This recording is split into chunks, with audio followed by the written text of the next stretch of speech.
Halo teman-teman, hindarilah judi dan semua bentuk judi termasuk judi online. Sebab judi hanya akan membawa sengsara dan derita. Jika kalian melihat komentar spam bot seperti ini, mohon bantuannya untuk melaporkan komentar ini dengan cara seperti ini.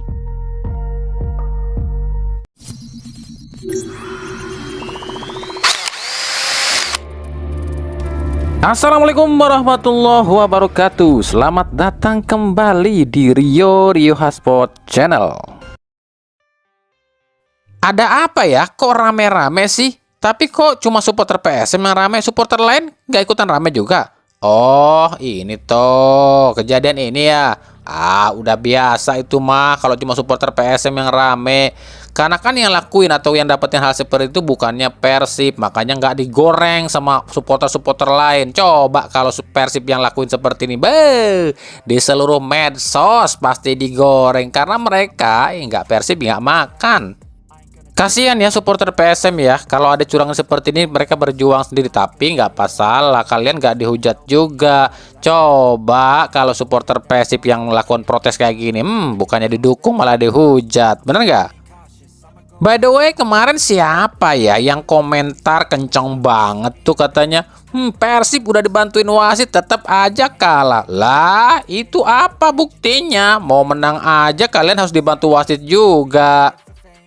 Ya kalau buat kami pribadi ngelihat komentar-komentar yang teriak-teriak itu kan, di komentar gitu kan, hujat tim-tim lain, buat kami ya, alah ini mah buat apa ya, bocil FOMO yang nggak ngerti bisnis sepak bola Liga Indonesia. Harusnya kalian tahu lah, kalau nggak gini nggak bakalan rame ini Liga Wakanda ini. Ini kan semua settingan semua. Biar apa? Biar posisi 4 besar itu tetap mepet dan bikin penasaran penonton gitu dong.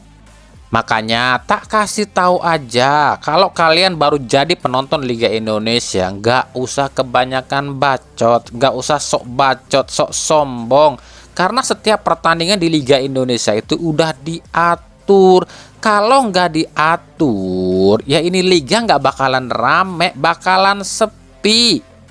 Ya kalau soal kejadian ini kami nggak perlu jelasin lagi ke kalian ya, ini pelanggaran atau enggak. Karena orang waras pasti tahu lah ini jelas-jelas pelanggaran. Kecuali forum wasit noh, otaknya udah sengklek, kebanyakan makan uang haram kali ya.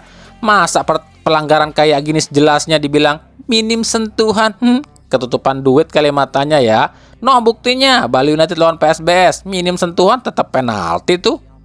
Makanya tak kasih tahu aja nih ya buat kalian para fans FOMO Liga Indonesia, kalau tim kalian menang nggak usah terlalu sombong, nggak usah terlalu euforia. Karena kalau tim kalian menang pun mereka itu menangnya nggak 100% menang karena permainan, tapi banyak yang bantuin dan itu sebuah fakta. Ada wasit VAR, ada mafia yang berada di balik ini semua. Kalau misalnya dalam sebuah pertandingan mau klub kalian cetak berapa puluh gol pun, kalau kata wasit no, kalau kata wasit VAR no, kalau kata mafia no, ya nggak bakalan jadi gol. Sama dengan kasus ini, meskipun ini 100% pelanggaran, kalau kata mafia no pelanggaran, ya nggak bakalan bisa pelanggaran. Jadi buat kalian yang udah nonton video ini, kalau kalian lagi buka sosmed terus ada lihat tim lagi menang, di dalam komentarnya banyak nih yang sombong-sombong, ya kalian ketawain aja lah ya, berarti dia ini bego gitu aja. Dan kalau nanti ada yang komentar di video ini dengan tulisan berarti Persib pun diatur dong, Persija pun diatur, nah ini berarti begonya kuadrat. Kan kami udah bilang semua pertandingan.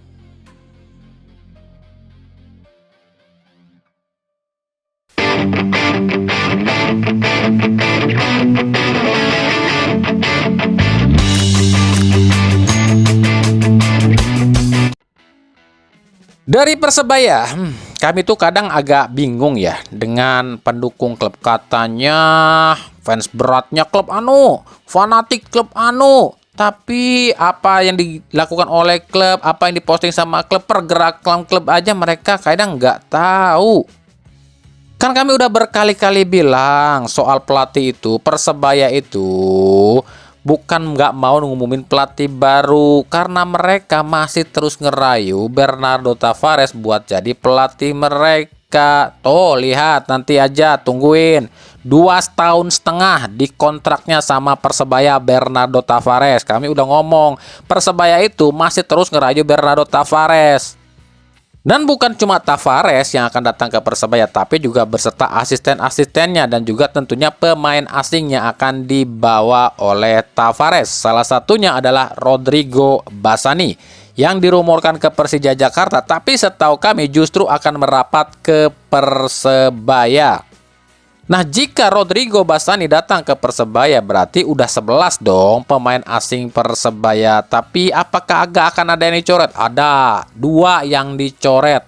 Kemungkinan sih salah satunya back udah dicoret, pasti dicoret tuh. Antara Dimedimov atau mungkin siapa ya? Antara itu udah lah ya. Karena setahu kami Persebaya akan datangkan 2-3 pemain asing baru di putaran 2 ini.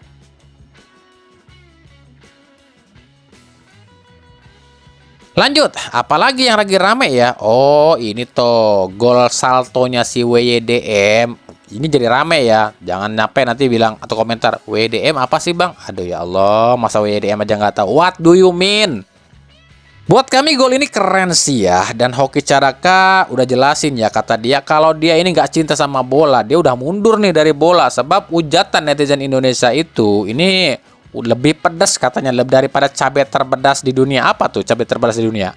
Sebenarnya ya karena saya cinta sepak bola aja ya. Kalau saya nggak cinta sepak bola mungkin saya udah dari kemarin pensiun dini mungkin, karena nggak kuat sama hujatan semua orang.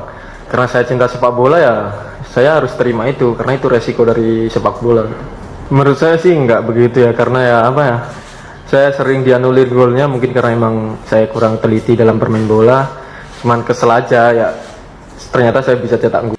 Tapi Hoki Caraka keren sih ini ya. Dia nggak apa ya, nggak kritik, mungkin dibilangnya bisa dibilang jadi kritik membangun ya. Nah inilah kalau orang mau maju, punya pikiran maju kayak gini ya. Dikritik itu bukannya dia marah, bukan emosi, tapi malah menunjukkan apa ya? Menunjukkan kemajuannya dia, menunjukkan kehebatannya dia. Nggak kayak yang no dikritik, diprotes, bukannya introspeksi diri, malah nyalahin sono sini, malah nyandi kambing hitam. Siapa tuh? Alah, PSSI gitu aja lah.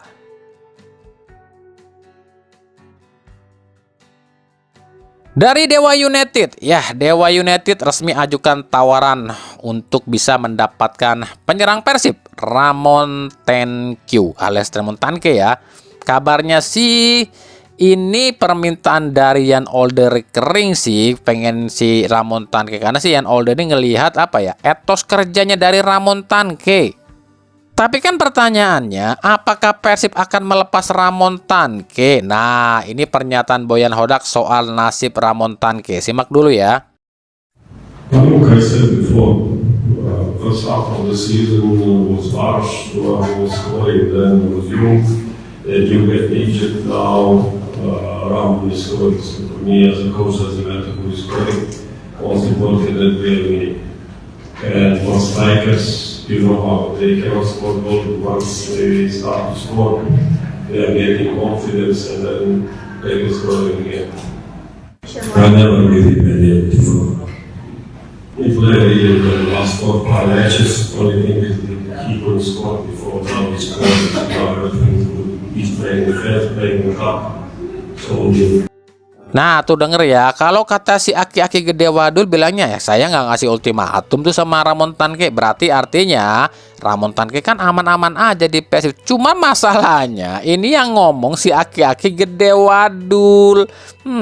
Hese pokoknya mereka percaya lamun si aki-aki botak nu ini ngomong, karena kan bisa saja ngomongnya anu tiba-tiba lain lagi gitu kan. Nah, gimana menurut kalian para fansnya Persib? Setuju Ramon dilepas apa setuju Ramon stay? Sama nih dengan Persita Tangerang yang juga ngotot buat dapetin Uliam Baros dari Persib. Tapi kalau untuk Uliam Baros, kalau kami pribadi lihat agak sulit sih buat tim manapun dapetin Uliam Baros. Kenapa demikian? Karena ya etos kerjanya Uliam Baros ini ya sangat disukai sama Hodak.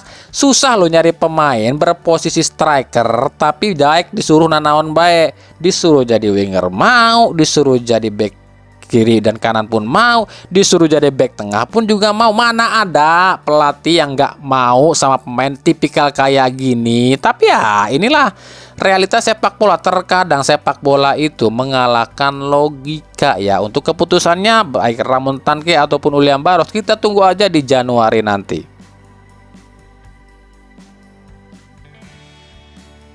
Selanjutnya kita akan bahas sedikit drama antara Semen Padang lawan Persija yang dihujani 2 kartu merah untuk Persija dan juga drama hujatan untuk wasit dan juga keanehan dan juga ya kinerja wasit di laga inilah ya.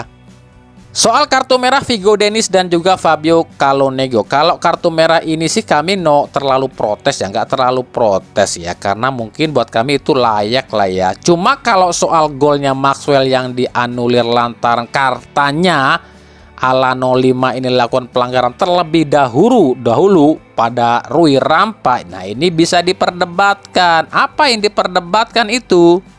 Pertama, tangan kena wajah itu dalam law of the game FIFA betul, memang nggak ada ampun, itu pelanggaran. Tapi permasalahannya intensitasnya gimana, sengaja atau enggak, ataukah ini cuma follow through atau istilahnya cuma ayunan tangan aja ketika si Alano 5 lari. Nah itu kan harus dicek juga.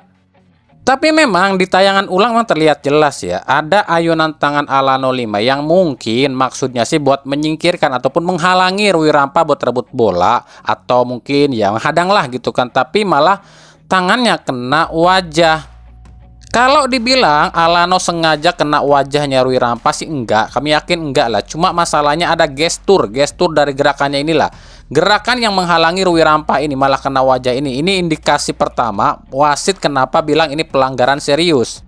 Jadi yang dipermasalahkannya itu bukan masalah gerakan dari si Alanonya buat apa ya, lagi larinya, tapi gerakan tangannya ini loh yang seolah-olah memang ingin menyingkirkan badannya Rui Rampa, tapi malah kena tangan, ayunan tangannya ini yang dipermasalahkan oleh wasit. Yang kedua soal kondisinya, apakah kalaupun Rui Rampa tidak kena tangan Alano 5, apakah Rui Rampa bisa mendapatkan bola itu dari Alano? Karena posisi bolanya udah jauh dari Rui Rampa. Tapi kan ini pun bisa dicounter lagi, seandainya saja Rui Rampa nggak kena tangan Alano, ya mungkin saja Rui Rampa masih bisa ngejar bola dari Alano. Nah ini kan ada dua kemungkinan kan, apakah bola itu meskipun Rui Rampa nggak kena tangan Alano bisa ngerebut bola, ataupun kalau nggak kena tangan Alano Rui Rampa tetap nggak bisa ngambil bola. Nah itu harus dicek juga sama wasitnya. Ini kembali lagi ke wasitnya sih. Yang ketiga, kalian harus tahu dalam sepak bola itu ada sebuah pertimbangan. Pertimbangan apa? Namanya APP, Attacking Possession Pace, atau namanya sebuah pergerakan yang membuat pemain-pemain lawan tuh hilang fokus. Nah, ini pun kalau dalam apa ya, sepak bola eranya VAR ini pun harus benar-benar diteliti ya. Nah ketika Rui Rampa ini terjatuh, hampir semua pemain Semen Padang ini fokusnya tertuju pada jatuhnya Rui Rampa, sehingga mereka hilang konsentrasi dan akhirnya pertahanan mereka goyah dan bisa dibobol oleh Maxwell, alias ini masuknya ke APP, Attacking Possession Phase ya. Permasalahannya adalah APP ini sepenuhnya mutlak keputusan dari wasit utama dan wasit VAR. Itu yang susah diprotes. Karena kalau kita merujuk pada aturan FIFA atau IFAB ya, sebuah gol tak akan disahkan bila terjadi pelanggaran terlebih dahulu. Nah ini kan keputusan di wasit, kita kan nggak tahu. Kalau kita bisa ngelihat ini nggak pelanggaran dulu nih, bisa aja kita bilang ini pelanggaran dulu, bisa aja kan, dan lain-lain. Tapi kan keputusannya di wasit utama dan wasit VAR.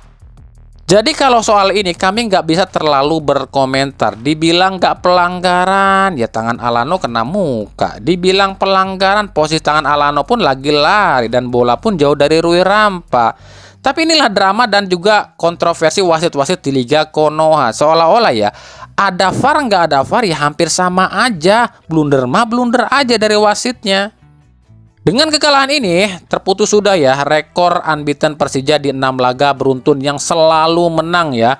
Dan harus merelakan posisi 2 mereka pada Persib Bandung. Dan seperti biasa juga, baik Persib atau Persija yang main, yang rame ya supporter rivalnya ya. Kalau Persib main, yang rame supporter Persija. Kalau Persija main, yang rame ya supporter Persib juga. Dan ini nggak bisa kami cegah juga sih. Kemarin kalau ketika Persib kalah rame itu kan supporter Persija komentarin di akun Instagramnya Persib. Nah sekarang Persija kalah pun sama, supporter Persib pun rame ya membanjiri komentar-komentar dari akun ofisialnya Persija. Dan ini kita nggak bisa cegah juga sih, susah juga. Kecuali kalau saya jadi Menteri Komunikasi dan Informasi gitu kan, Kominfo gitu kan, ya mungkin saya akan bikin sebuah alat atau tools gitu kan, yang bikin komentar-komentar hujatan, komentar-komentar rasis dan lain-lain, langsung angus akunnya. Nah mungkin itu baru bisa memfilter. Kalau begini agak susah juga sih. Makanya ya balik lagi lah ke akhlak orangnya masing-masing. Sebab ya hal-hal seperti ini asal kalian tahu aja ya, komentar-komentar hujatan, komentar-komentar rasisme ya, baik itu dari supporter sendiri maupun supporter lawan, itu sangat disukai loh sama operator dan juga para mafia. Kenapa demikian? Karena semakin banyak supporter yang bermusuhan, mereka semakin untung. Artinya liga itu semakin rame. Aneh kan negeri ini, bukannya mau damai malah mereka seneng soal keributan dan permusuhan. Nah inilah Liga Wakanda dengan negara Wakanda juga. Sebuah akun di X atau Twitter memposting sebuah postingan yang bilang Federico Barba telah selesai. Mantan pemain Benfica ini datang dengan status pinjaman dari Persib, sebuah tim di Liga Indonesia. Kami pribadi nggak tahu ya, ini cuma rumor iseng semata atau ini beneran. Sebab kalau kami lihat kontrak Barba di Persib itu sampai Mei 2026, yang artinya masih tersisa 1,5 tahun lagi. Dan kami pun belum dapat info nih dari pihak Persib. Tapi kalaupun ini benar ya, berarti rumor Andrea Tiritiello yang kabarnya akan gabung Persib ya bisa saja ini penggantinya Federico Barba. Dan kami yakin kalaupun rumor ini benar, bukan Persib yang melepas Barba, tapi memang mungkin saja ini ada kaitannya dengan bisnis, atau memang Barbanya yang nggak betah main di Indonesia. Karena kalau Persib mustahil lepas bek sekelas Barba dengan kontribusi yang sedemikian rupa. Dan kalau sampai ini terjadi dan beneran Persib yang melepas Barba, ya ini suatu kebodohan tersendiri dari pihak Persib. Lepas bek sekelas timnas Italia digantikan oleh bek sekelas Serie B Italia yang belum pernah main di timnas Italia. Ya kita lihat nanti aja kebenarannya soal rumor ini loh ya.